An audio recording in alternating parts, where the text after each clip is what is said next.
Hello everyone, welcome back to Sawdust and Circuits.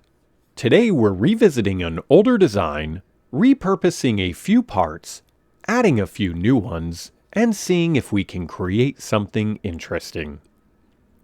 A while back when I tore down an old octocopter, I still had several of these brushless motors just sitting around. They're older motors, but brushless motors are incredibly versatile. The inspiration for this project actually came from watching a video where brushless motors were being used to power underwater drones. That got me wondering, could I design a compact turbine that works both in the water and in the air? Let's take a look. The main body is where most of the design work went.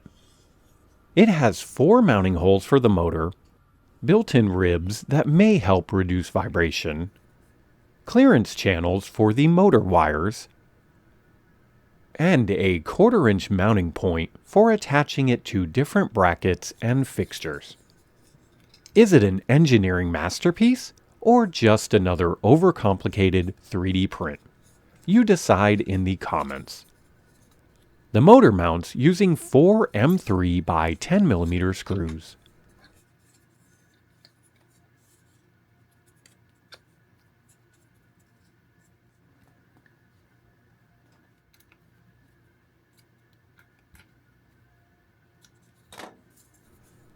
From there, I designed several different interchangeable attachments. The first is this protective screen.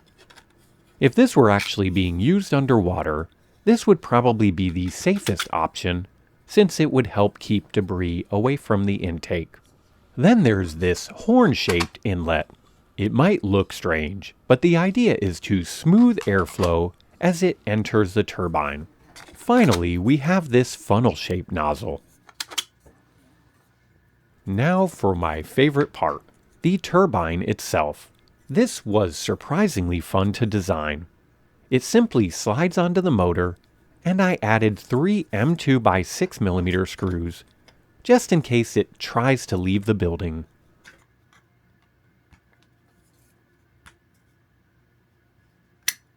The screws are really just there as a better safe than sorry.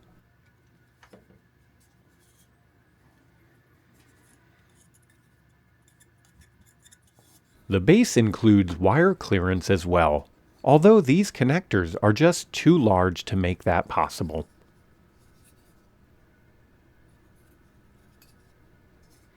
Now this original pivot was simply a 1/4-20 by 1.5-inch screw, but I went ahead and designed these enclosures for them to make the whole thing toolless.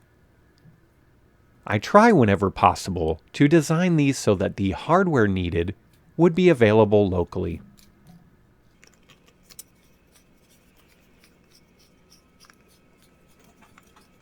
If you enjoy strange experiments, consider subscribing. There are always more ideas than time around here.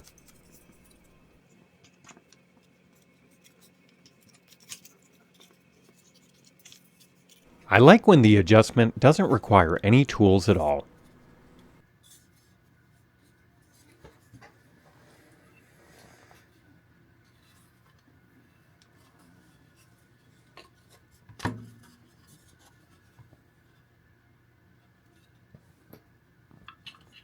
The base will mount with anything up to a number 10 screw.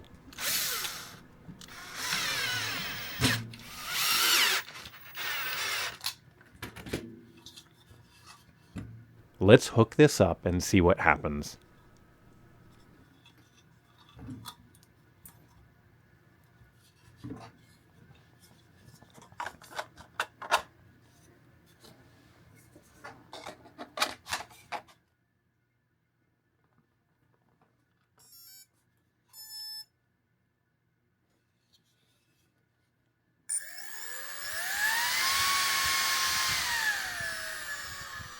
Wow, that actually moves a lot of air, and it sounds pretty cool as well. Before we get too excited, I noticed something. This turbine is spinning backwards. Fortunately, brushless motors make this easy. You simply swap any two of the three motor wires, and that will correct it. Let's try this again. I almost wonder if bringing this into the office as a desk fan would get me immediately called into HR.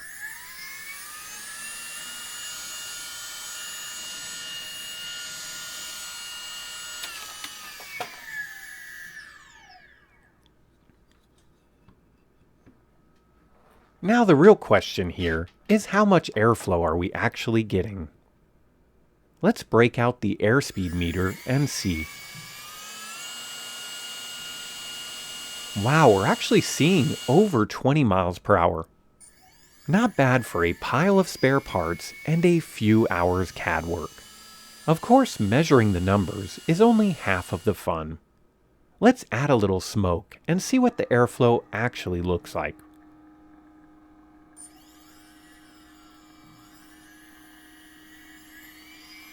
That's pretty satisfying. You can really see how the nozzle directs the airflow and how stable the turbine remains at high speed. So what did we learn today? First, 3D printed turbines are surprisingly durable. Second, old brushless motors still have plenty of life in them. And finally, not every project needs to solve a major issue.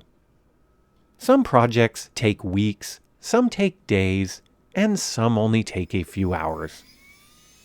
But they're all opportunities to learn something and have a little fun. Thanks for watching, and I'll see you next time.